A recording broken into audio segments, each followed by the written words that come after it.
The most anticipated earnings releases for the week of December 8, 2025. Presented by earningswhispers. It is another post-earnings season light earnings week, with roughly 80 companies set to report results. Most are coming on Tuesday and Wednesday. While China Online Education reports before the open on Monday, there are no estimates for the company, so it isn't on our calendar.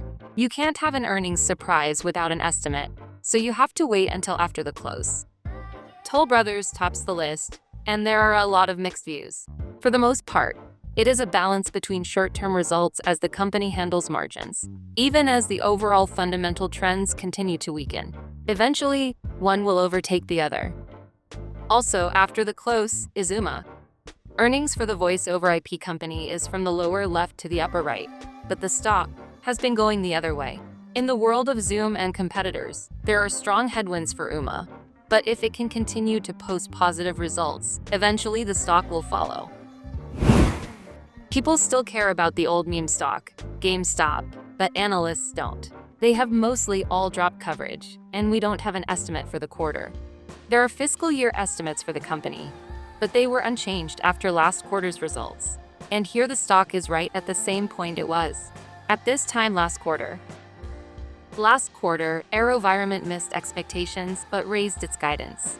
The stock rallied significantly following the mixed results, but subsequently gave most of it back. The expectations remain positive, but there is supply overhead.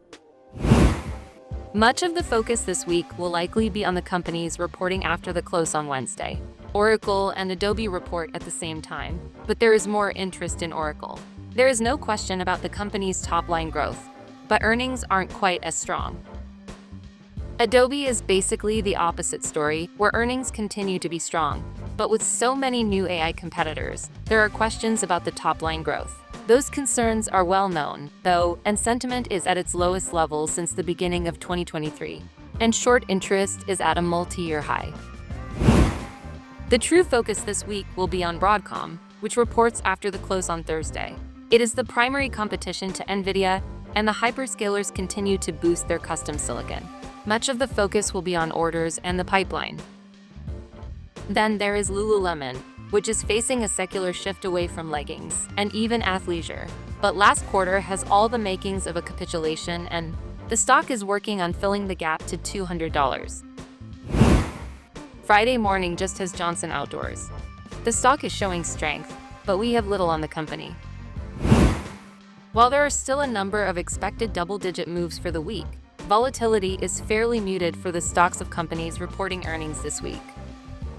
The primary exception is Genesis, which is a small stock, and that explains the volatility. But so far, this summer's resistance has been this autumn's support. Finally, looking out over the next month, we see that there is really only one more week of earnings left in 2025. Shh.